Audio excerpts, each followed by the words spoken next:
आज बात एक ऐसे कूटनीतिक मुकाबले की जिसने साबित कर दिया है कि आज का भारत विदेशी धरती पर बैठकर किसी के झूठे नैरेटिव या बिना सिर पैर के लेक्चर्स को बर्दाश्त नहीं करता। प्रधानमंत्री नरेंद्र मोदी यूएई के बाद यूरोप के 4 देशों की यात्रा पर नीदरलैंड्स के दौरे पर थे। दोनों देशों के बीच व्यापार, डिफेंस और टेक्नोलॉजी को लेकर 17 बड़े ऐतिहासिक समझौते हो रहे थे, लेकिन हमेशा की तरह कुछ पश्चिमी पत्रकारों और वहां के सिस्टम को भारत की तरक्की हजम नहीं हो रही थी। डच पीएम रॉब जेटन के एक बयान और वहां के स्थानीय अखबारों के हवाले से भारत में प्रेस की आजादी और अल्पसंख्यकों के अधिकारों पर सवाल खड़े करने की कोशिश की गई। लेकिन इस बार भारत ने जो जवाब दिया है उसने पश्चिमी जगत की बोलती बंद कर दी है। भारतीय विदेश मंत्रालय के सचिव वेस्ट सीबी जॉर्ज ने विदेशी पत्रकारों के सामने जो डेटा बम फोड़ा, उसने साफ कर दिया कि भारत पर सवाल उठाने वालों में असल में समझ की कमी है। जी हां, इतना ही नहीं, भारत ने साफ कहा कि यहां अल्पसंख्यकों की आबादी 20% तक पहुंच चुकी है, जो खुद बहुत कुछ बताती है। अब सवाल यह है कि क्या यह सिर्फ कूटनीतिक बयान था या पश्चिमी देशों और भारत के बीच लोकतंत्र और मानवाधिकारों को लेकर बड़ा वैचारिक टकराव सामने आ रहा है। आज की इस वीडियो में हम पूरी कहानी विस्तार से समझेंगे। डच पीएम ने क्या कहा, भारत ने इतना कड़ा जवाब क्यों दिया, प्रेस फ्रीडम और अल्पसंख्यकों का मुद्दा अंतर्राष्ट्रीय राजनीति में इतना बड़ा क्यों बन जाता है, और क्या इससे भारत यूरोप रिश्तों पर असर पड़ेगा। जानेंगे कि कैसे भारत ने डच पीएम को आईना दिखाया और बताया कि असली लोकतंत्र क्या होता है, यह भी बताया। नमस्कार, नवभारत टाइम्स आप देख रहे हैं, मैं रविंद्र सिंह आपके साथ। ये वक्त सारी दुनिया का।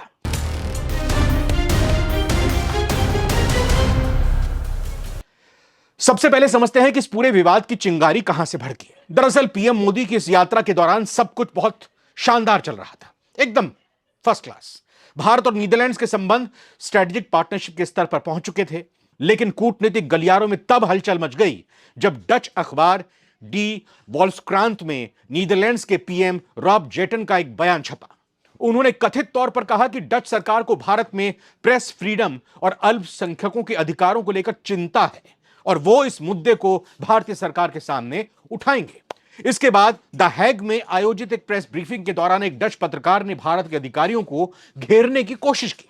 पत्रकार ने पूछा कि दोनों देशों के प्रधानमंत्रियों के बीच कोई ज्वाइंट प्रेस इंटरैक्शन क्यों नहीं हो रहा, और भारत में अल्पसंख्यकों और मीडिया की आजादी पर जो सवाल उठ रहे हैं उस पर भारत का क्या कहना है।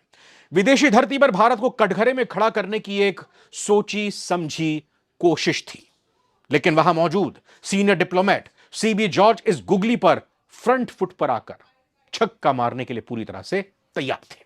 सीबी जॉर्ज ने जो पहला और सबसे तीखा पलटवार किया वो था भारत में अल्पसंख्यकों की आबादी का आधिकारिक डेटा। उन्होंने पश्चिमी मीडिया के दावों की धज्जियां उड़ाते हुए एक ऐसा सच सामने रखा जिसे कोई झुठला नहीं सकता।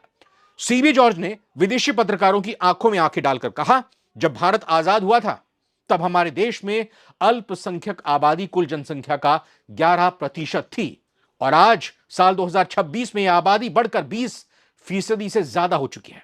आप मुझे दुनिया के किसी एक ऐसे देश का नाम बता दीजिए जहां आजादी के बाद से अल्पसंख्यकों को, उनकी आबादी को इस रफ्तार से वहां बढ़ी हो और वो इतनी तेजी से फल फूल रहे हो। आपको भारत के अलावा ऐसा कोई देश पूरी दुनिया में नहीं मिलेगा। बस ये जवाब सुनना था, पूरी तरह से माहौल एकदम सन्न हो गया। इस एक आंकड़े ने पश्चिमी देशों के इस पूरे प्रोपेगेंडा को जमींदोज कर दिया जो यह दावा करता है कि भारत में अल्पसंख्यक सुरक्षित नहीं है। भारत ने साफ कर दिया कि हमारे यहां नीतियां किसी का मजहब देखकर नहीं, बल्कि हर नागरिक को सशक्त मजबूत बनाने के लिए बनाई जाती है। चाहे शिक्षा हो, स्वास्थ्य हो या सरकारी योजनाएं, भारत में हर अल्पसंख्यक समुदाय पूरी आजादी और सम्मान के साथ तरक्की कर रहा है। अब आते हैं दूसरे सवाल पर, जो था प्रेस फ्रीडम यानी मीडिया की आजादी का। इस पर सीबी जॉर्ज ने जो जवाब दिया उसमें भारतीय लोकतंत्र की असली खूबसूरती और थोड़ी सी कूटनीतिक चुटकी भी शामिल थी। उन्होंने कहा कि भारत एक नॉइसी डेमोक्रेसी यानी एक बहुत ही जीवंत और शोर शराबे वाला लोकतंत्र है और हमें इस बात पर गर्व है, फक्र है।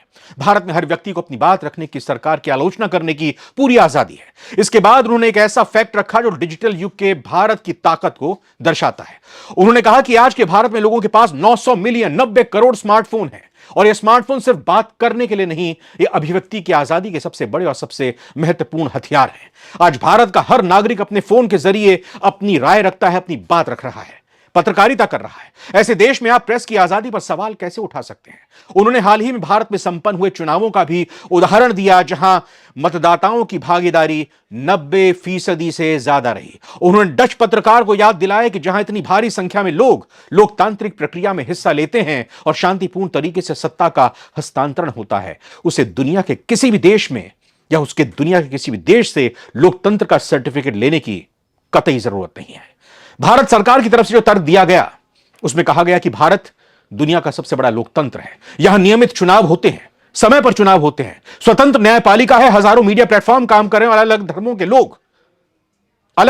के लोग, जाति बिरादरी के लोग राजनीति, बिजनेस, खेल और एडमिनिस्ट्रेशन में बड़ी भूमिका निभाते हैं। भारत का मानना है कि पश्चिमी देश अक्सर भारत को अपने नजरिए से देखते हैं, जबकि भारत की सामाजिक और ऐतिहासिक परिस्थितियां बिल्कुल अलग हैं। आगे बढ़ते हैं। अपने संबोधन के आखिरी हिस्से में सीबी जॉर्ज ने नीदरलैंड्स को भारत के इतिहास और उसकी सांस्कृतिक गहराई का पाठ पढ़ाया।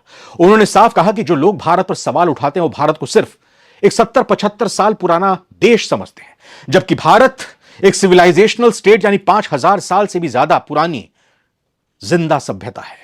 भारत ने नीदरलैंड्स को यह साफ समझा दिया कि जिस देश के डीएनए में ही हजारों सालों से सह अस्तित्व और विविधता रची बसी हो, उसे विविधता या फिर सहिष्णुता का पाठ पढ़ाना सूरज को दिया दिखाने जैसा है। नीदरलैंड्स में हुआ यह कूटनीतिक वाकया कोई पहली घटना नहीं है। इससे पहले भी चाहे वो विदेश मंत्री एस जयशंकर हो या हमारे अन्य डिप्लोमेट्स, विदेशी धरती पर भारत ने हर अंतरराष्ट्रीय मंच पर पश्चिमी देशों के दोहरे मापदंड, डबल स्टैंडर्ड्स को बेनकाब किया है। दिलचस्प बात यह है कि प्रेस कॉन्फ्रेंस में इतनी तीखी बहस होने के बावजूद जब पीएम मोदी और डच पीएम रॉब जेटन की द्विपक्षीय मुलाकात या आमना सामना हुआ, तो डच पीएम ने इन मुद्दों को छुआ तक नहीं, कुछ नहीं बोले। बैठक के बाद डच पीएम ने सोशल मीडिया पर भारत की तारीफ करते हुए लिखा कि दोनों देश लोकतंत्र, सुशासन और कानून आधारित वैश्विक व्यवस्था को बहुत महत्व देते हैं। यानी जो बातें मीडिया में हवा देने की कोशिश की जा रही थी वो कूटनीतिक टेबल पर टिक ही नहीं पाई, उसका आगे जिक्र ही नहीं हुआ, सब कुछ धराशायी हो गया। सीबी जॉर्ज ने अंत में डच मीडिया को एक खुला चैलेंज भी दिया। उन्होंने कहा, मैं आपको इनवाइट करता हूं कि आप खुद भारत आएं, वहां घूमें और अपनी आंखों से देखें कि भारत का लोकतंत्र कितना जिंदा है। अब आखिरी और सबसे अहम सवाल, क्या ऐसी बहसों से भारत की दुनिया में छवि प्रभावित होती है? देखिए, आज भारत दुनिया की सबसे तेजी से बढ़ती हुई बड़ी अर्थव्यवस्था में शामिल है। G20, quad, BRICS, global south में भारत की भूमिका लगातार बढ़ रही है। भारत सबका सदस्य है, ब्रिक्स का चेयरमैन है। ऐसे में दुनिया की नजर भारत की राजनीति, मीडिया और समाज पर भी ज्यादा रहती है। भारत का तटस्थ, निष्पक्ष रवैया पसंद नहीं आ रहा लोगों को। भारत चाहता है कि उसे एक मजबूत लोकतंत्र, उभरती हुई वैश्विक शक्ति के रूप में देखा जाए। वहीं आलोचक कहते हैं कि भारत पर मानवाधिकार और प्रेस फ्रीडम जैसे मुद्दों पर दबाव बनाने की कोशिश है। यानी यह सिर्फ एक बयान का विवाद नहीं, बल्कि भारत की अंतर्राष्ट्रीय छवि और वैश्विक राजनीति की बड़ी बहस का हिस्सा है। वैसे आपको क्या लगता है, क्या पश्चिमी मीडिया जानबूझकर भारत की छवि खराब करने के लिए ऐसे पुराने राग अलापता रहता है? क्या भारत सरकार का यह डेटा आधारित जवाब सही था? अपनी राय नीचे कमेंट बॉक्स में जरूर दीजिएगा। कोई बात गलत लगी हो तो भी कमेंट कीजिएगा, खुलकर कीजिएगा। नमस्कार।